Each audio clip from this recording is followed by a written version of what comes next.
বন্ধুরা, আগের পার্টে তোমরা দেখেছিলে নার্স ম্যাডাম মিনতিকে বন্ধুত্বের জন্য হাত বাড়িয়েছিল। মিনতি কি তা গ্রহণ করবে? চলো আজকের পার্টে সেটা দেখে নিই। কি হইল মিনতি দিদি, হবে তো আমার বন্ধু?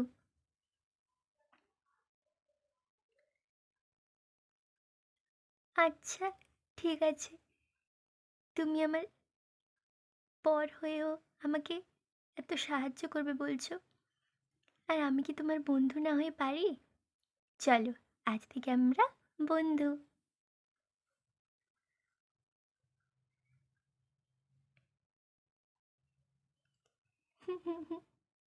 ঠিক আছে।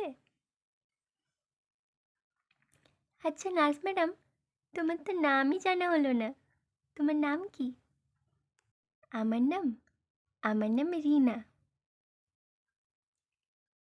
আচ্ছা, ঠিক আছে। আমি আজ থেকে তোমাকে রিনা বোন বলে ডাকবো। ঠিক আছে মিনতি দিদি।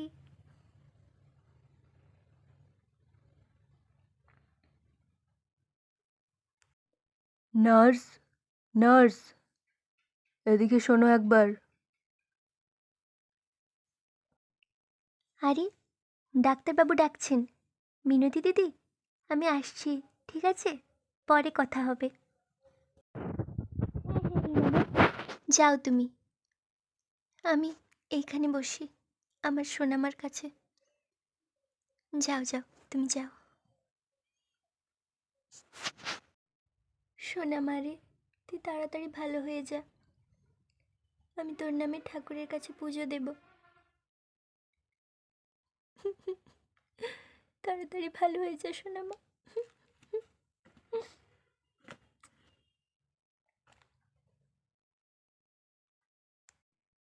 মাম্মাম, মাম্মাম, খুব খুব ব্যথা, খুব ব্যথা।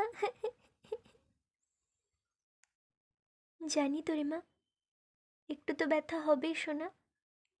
দেখবি, সব ঠিক হয়ে যাবে। নে, আমি তোর মাথায় হাত বুলিয়ে দিচ্ছি। এখন ঘুমিয়ে পড় একটু।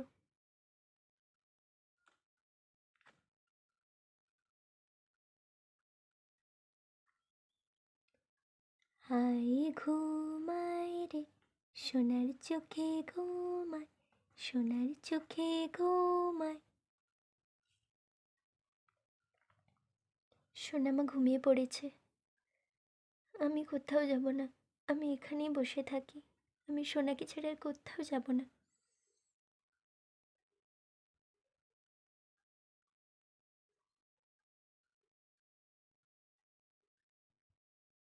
কিন্তু এই ভ্যাকসিনে কত টাকা নেবে? আমি এই টাকা কোথা থেকে পাবো? হে ভগবান, কি করব আমি?